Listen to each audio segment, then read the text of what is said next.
أنا رحيم، حلقة جديدة من برنامج القضية، ممكن البرنامج الأحب إلى قلبي، وهتفضل القضية ممكن عايشة إلى ما لا نهاية. عشان بس الزملكاوية بيزعلوا إن أنا بحتفل بالقضية، أو إن أنا يعني حد كلمني على الفيس وقال لي يا عم أنت كل حلقة ليك بتعمل برنامج اسمه القضية. أنا بحب القضية بغض النظر بقى إذا كان قفشة هيكمل مع الأهلي ولا مش هيكمل، هيقعد يعني او مش هيقعد يعني. لكن انا عندي القضيه دي حاجه مهمه قوي. ليه؟ اهم بطوله في تاريخ الزملكاويه اخدناها منهم، لان انتوا عارفين الاحداث بتاعت البطوله وقبلها، واللي دار واللي حصل، واوعى تنام ولو خايف روح، والكلام اللي هم كانوا عايشين فيه. وهنلعب بطوله يا اهلي على تاريخك، ومعرفش هنلعب بطوله ايه. فانا اخدت منك اهم بطوله في تاريخك، فانا بعتز بيها. انت كسبت ماتش سوبر افريقي بماتش بضربات جزاء او بهدف تعادل. وزي ما قلت لكم احنا ممكن السوبر الافريقي ده نتقابل فيه كل شويه، لكن من الصعب انك تقابلني في نهائي دوري ابطال اللي انت بقالك 23 سنه مش عارف تاخدها، وبقالك 3 4 سنين مش عارف اوصل اصلا تخش المجموعات. فحبيت بس اوضح انا بعتز قد ايه وبحب قد ايه القضيه. ممكن موضوع النهارده هنتكلم فيه، هم في كذا موضوع، من ضمنهم موضوع يخص زيزو والمستحقات بتاعته هيتنزل للزمالك. الاهلي هيلعب يوم السبت مع ايجل نوار بطل رواندا، وانا للاسف مش هبقى جاهز او مش هبقى موجود اتفرج على الماتش لان هبقى ظروف شغلي انتوا عارفين، فهتفرج على الماتش على الموبايل. ولكن انا الاهلي ويعني وحشني، انا بحب اتفرج على الاهلي دايما، لدرجه ان كان بيجي عليا اوقات كنت بحب الاهلي. يعني ممكن اقول ايه، الماتش النهارده بتاع الاهلي مثلا في الدوري، اي ماتش في الدوري كنت اتمنى يبقى تاني يوم في ماتش للاهلي، من شده تعلقي وحبي وان انا عايز اشوف الاهلي كل شويه. فالاهلي هيلعب يوم السبت، وفي كلام طلع ان الكابتن عادل مصطفى هو اللي هيدير الماتش مش المدرب. فانا بصراحه انا مش فاهم يعني هو ايه السبب ان يخلي الكابتن عادل مصطفى هو اللي يقود. يعني طب ليه مش المدرب؟ طب هل المدرب مستني اكتمال الجهاز الفني بتاعه؟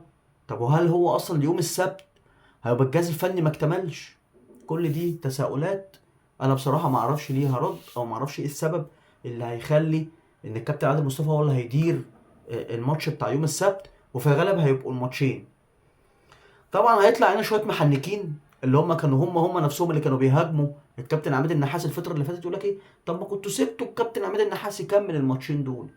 اللي هو اي اعتراض وخلاص، واي كلام وخلاص. الناس دي انا بقول لها لو سمحتوا اهدوا، اهدوا، اهدوا على نفسكم شويه، وسيبوا الاهلي او سيبوا اهل يعني ايه الناس المؤهله ان هي تقود الفريق. احنا خلاص بقى اللي فات احنا نسيناه. احنا الكابتن وليد صلاح الدين بدأ يحط خطط وحاجات يعني ايه وافكار منظمه يمشي عليها الفريق. ما بقاش فيه العشوائيه اللي بنشوفها، ما بقاش فيه كل شويه مشاكل في اوضه اللبس، ما بقاش فيه كل شويه مشكله من لاعب. الدنيا بدات تهدى والامور بدات يعني ايه تسكن في مكانها. فعايزين نخلي الناس تشتغل ونهدى عليهم شويه. وان شاء الله الاهلي ربنا يوفقه في الماتشين مع بطل بروندي اللي هو ايجل نوار في دور 32 من دوري ابطال افريقيا. والسنه دي بقى احنا البطوله دي بتاعتنا، احنا جايبين مدرب وجايبين جهاز فني عالي. ان شاء الله باذن الله انا متفائل خير للمدرب، وخصوصا لما جاب مراته وعياله معاه. لما جاب مراته وعياله معاه دي حاجه كويسه، حاجه يقول لك ان الراجل ده فعلا عايز يستقر. الراجل ده فعلا عايز ان هو ايه، هو جاي عايز يشتغل، جاي مش بقى في دماغه ان هو شويه ويجرب يشوف الاجواء ايه، جت معاه ما جاتش هيمشي. لا، الراجل جاي عايز يستقر، جايب عياله، عايز يشتغل، عايز ياكل عيش بمعنى اصح، عايز يكتب يعني يعمل تاريخ لنفسه جوه النادي الاهلي. لان انتوا عارفين اغلب المدربين قبل ما يجوا الاهلي ما كانش حد يسمع عنهم. بمجرد ان بيجي الاهلي تبص تلاقي الانديه بقى الخليجيه والانديه مش عارفه القطريه والانديه اللي معرفش منين، اللي هم خارج مصر عموما، يبداوا يتكلموا عنه ويبداوا ايه، يبقى فيه مفاوضات وفيه كلام. فبيبقى جاي الاهلي محدش يعرفه، فجاه بيبقى سوبر ستار. ويمكن المدرب لما جه مصر عرف قد ايه هو بيدرب نادي ايه، او عرف هو جاي يدرب مين من اللي شافه من الجمهور ومن يعني ايه من كلام الجمهور عنه، وان الناس بدأت تتصور معاه وبدأوا يجروا يروحوا يسلموا عليه، فشاف ان هو جاي مش عند اي نادي، ده جاي عند نادي كبير. اتمنى ليه كل التوفيق، واتمنى ان نادينا الكبير العظيم الحبيب كل التوفيق في دوري ابطال افريقيا.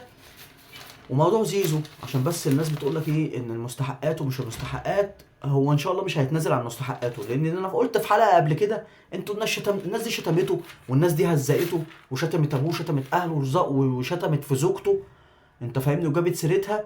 فانا يا ابن الحلال، انا من واحد من مشجعين النادي الاهلي، انا بقول لك اياك تسيب لهم قرش. الناس دي زي ما هم بيقولوا بقى ان هم عملوا اسمك وعملوك، انت برضو ضحيت. انت كنت بتلعب، بتخش من موسم لموسم، وكان ليك مستحقات قديمه ما كنتش بتاخدها وما كنتش بتتكلم، برغم كل الاجواء اللي انتوا كنتوا فيها وعايش فيها، كنت بتجدد وكنت عايز تكمل.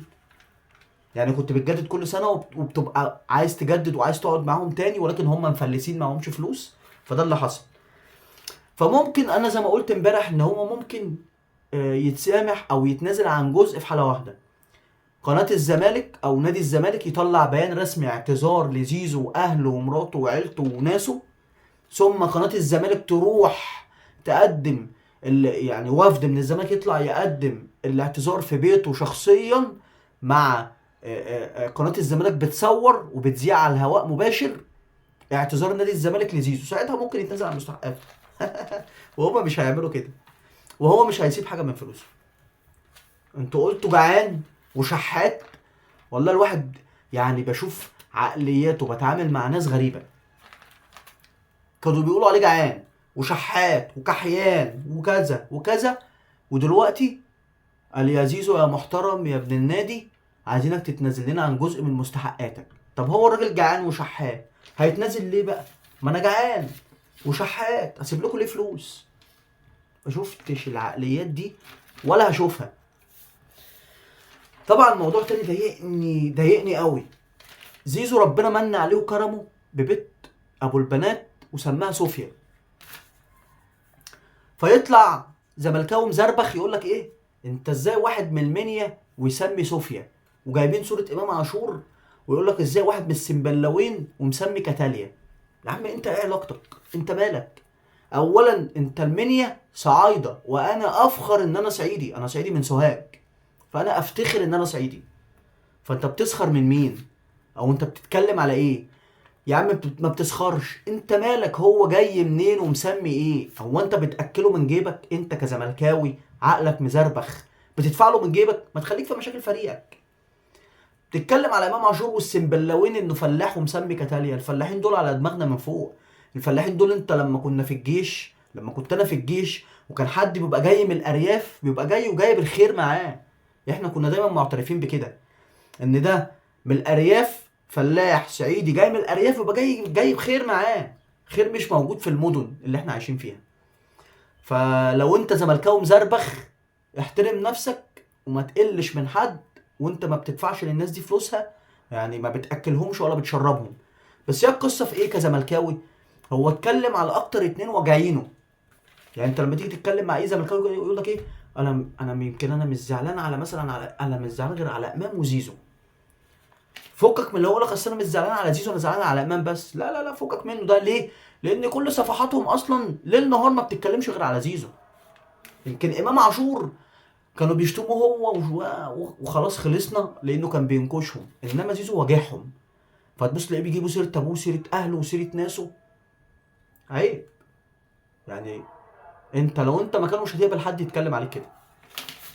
فيعني راعي ربنا شويه، وزي ما قلت لكم دي كوره، مفيش داعي ان الكوره تتطرق لحاجات عائليه وحاجات شخصيه. احنا في الاول والاخر انت اهلاوي وانا زملكاوي، انت زملكاوي وانا اهلاوي، بنحفلوا على بعض وبنضحكوا وبنهزروا. ما تخليش الكوره تدخل في مجال ان انا اشكك في ذمتك، وان انا اتكلم على اهل بيتك، وان انا اشتمك واغلط فيك. لانها في الاول والاخر زي ما قلت لكم دي كوره تسليه.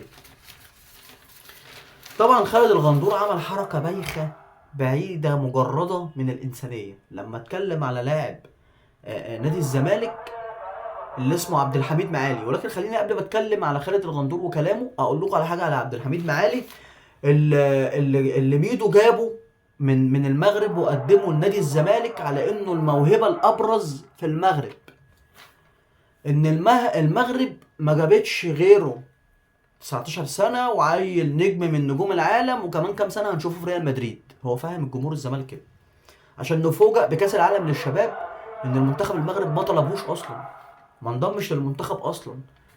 ما لو ده جوهره ومكسر الدنيا زي ما ميدو كان مفهمنا، ازاي ما يروحش المنتخب؟ ولكن انتوا عارفين ميدو والشيكات المفتوحه، وانا معايا رصيد مفتوح، وانا الكلام ده كله كلام اونطه بيضحك بيه على الناس او بيشغل بيه الراي العام. المهم خالد الغندور يطلع يقول لك انا عارفين نادي الزمالك بيمر بضائقه ماليه، وكمان كانوا قاطعين عليهم النور من كام يوم، والاستاذه نيره الاحمر طلعت قالت لك احنا نادي كبير وما ينفعش تطلعوا علينا النور، وغيرنا بيبقى عامل مش عارفه فرح ومحدش بيتكلم وبتاع، فاهم؟ فهم بيمروا بضائقه ماليه صعبه محدش مر بيها قبل كده في حياته، اي نادي يعني مر بيها، او يمكن الزمالك اول مره يمر بالازمه دي. فانت طالع تقول اصل اللعيب ان عبد الحميد معاه ده يعني ظروفه وحشه ومعهوش فلوس ومش لاقي ياكل، ده حتى اللعيب حتى محمد صبحي كان بيسلفه فلوس عشان يشوف سكن، وكان احيانا بياخدوا ياكلوا عنده في البيت، وكانت لعيبه الزمالك بيعزموه عنده في البيت ياكلوه. كلام يعني يا اخي الواحد، انت حتى يا عم انت لو بتعمل خير ما ينفعش تقوله كده قدام الناس. يعني هو لو الولد فعلا سنه صغير بقى والظروف بتاعت النادي ومفيش فلوس، انا ما اعرفش هو ايه اللي مسكته اصلا على الكلام ده، او ايه اللي مخليه ساكت على الوضع ده، ولكن انت بتعمل خير، انت ليه تفضحه؟ يعني ليه تطلع على الهوا تتكلم بالاسلوب ده وتقول اصل انا ده مش عارفه مين بيسلفه ومين بياخده ايه ده؟ وترجع تقول اصل الزمالكاويه الاهلاويه هم اللي بيهدوا استقرار النادي. ما هو انت اللي بتقول هو احنا كنا نعرف ان اللاعب ده معهوش فلوس ومش لاقي ياكل وبيستلف اللي عن طريقك؟ استقرار ايه بقى اللي هنهده وانتوا اللي بتهدوه بايديكم؟ يعني انت كخالد غندور ما كانش حد يعرف ان محمد صبحي بياخده ياكله عنده في البيت، ما كانش حد يعرف انه بيسلفه فلوس، ما كانش حد يعرف ان الولا مش لاقي ياكل ومش لاقي مكان يبات فيه. انت متخيلين ان انا بقوله؟ فانت اللي اتكلمت وانت اللي عرفت الراي العام. فانت بتيجي هترجعوا بعد كده تقول لك اصل الاهلي هو اللي بيهد استقرار الزمالك. استقرار ايه؟ وانتوا اللي بتطلعوا الاخبار، هو احنا اللي كنا نعرف؟ هو انا دلوقتي انا بتكلم جبت الخبر ده من عندي؟ ما انتوا اللي قلتوا على الهوا. وهل يعقل ان ده كلام يتقال على الهوا والناس تسمعه؟ واسره اللاعب لو هو اكيد ليه اهل برضه في المغرب واصحاب وجيران وعيله، ده كلام يتقال؟ كلام يعني بصراحه انا مش عارف اقول ايه. انا مستغرب من ان ازاي خالد الغندور يقول كلام زي ده. مش على حاجه، المفروض تراعي شعور اللاعب، ليه اهل، ليه صحاب، ليه جيران، ليه ناس، مش مقطوع من شجره يعني. فما ينفعش ان احنا كنا نطلع نتكلم ونقول عليه كلام زي ده، وبعد كده ترجع تقول اصل الاهلي هو اللي بيحارب الزمالك، او الميديا بتاعت الاهلي او الاعلام الاهلاوي بيطلع اشاعات على نادي الزمالك. ما انتوا اللي بتقولوا اهو، واحنا الكلام ده كنا نعرفه منين؟ طيب الكابتن وليد صلاح الدين من فتره قال لك محدش ياخد اي معلومه غير من المركز الاعلامي بتاع الاهلي او غير منه هو شخصيا، عشان بقى الناس اللي تقول اصل احمد عبد القادر عايز يمشي، احمد عبد القادر قفل تليفونه وخلاص مضى للزمالك، اليو ديانج مش عارفه ايه، ده جاي له عرض، ده مضى البيراميدز، ده مضى في السعوديه، ده مضى للزمالك، ده مضى مش ده زيزو مش عارفه كان جاي له عرض منين، ده مش عارفه مين هيدفع لمين، والكلام الاونطه ده كله اشاعات من الاعلام الزملكاوي هدفها زعزعه الامن الاهلاوي. فالكابتن وليد حسمها، قال لك محدش ياخد اخبار ولا يسمع كلام غير من مكانين، المركز الاعلامي يا اما انا. الكابتن وليد صلاح الدين قال لك انا هخصص كده فتره، كل فتره هطلع اتكلم او هطلع ابلغ الناس بالاخبار عشان يبقوا معانا دايما، عشان نقطع قصه الاشاعات دي نهائي، عشان ما فيش صحفي بقى زملكاوي يطلع يجتهد ويطلع يقول لك اصل انا شفت مش عارفه مين كان بيعمل ايه وشفت فلان بيسوي ايه. الكلام ده خلص ان شاء الله، الفتره الجايه مش هيبقى موجود معانا. فانا بقول لكم انا هو عن نفسي مش هناخد كلام ولا اخبار ولا اي حاجه تخص النادي الاهلي غير عن طريق الكابتن وليد صلاح الدين يا اما المركز الاعلامي. وفي الغالب هيبقى الكابتن وليد صلاح الدين، لان هو اللي قال لك محدش ياخد معلومات غير عن طريقي انا وبس. فعشان بقى ايه، منعا للاشاعات ومنعا للقيل والقال كل شويه والكلام وده قال وده عاد، احنا قفلناها. الكلام هيبقى عن طريق الكابتن وليد صلاح الدين عشان نعرف اخبار نادينا الكبير، واتمنى التوفيق للنادي الاهلي في المشوار الافريقي وفي الدوري. وان شاء الله باذن الله احنا عايزين بقى ايه يا اهلي، عايزين نقفل، عايزين بقى، انا متفائل خير والله باذن الله، متفائل خير بالمدرب الجديد، متفائل خير بالمدرب الجديد. حاسس ان هو عايز يعمل حاجه للاهلي، حاسس ان الاهلي معاه هيتنقل، هيبقى في حته تانية. اتمنى ذلك، اتمنى من الله ذلك. مش عايزين بس ايه نتكلم كتير ونسيب الناس تشتغل وتركز في شغلها. اتمنى تكون الحلقه عجبتكم. متنسوش يعني ايه الدعوه والدعاء لوالدي بالرحمه والمغفره، وان ربنا يجعل مرضه في ميزان حسناته، اللهم امين، والجميع اموات المسلمين اللهم امين. الاهلي فوق الجميع، الاهلي رقم 1. سلام.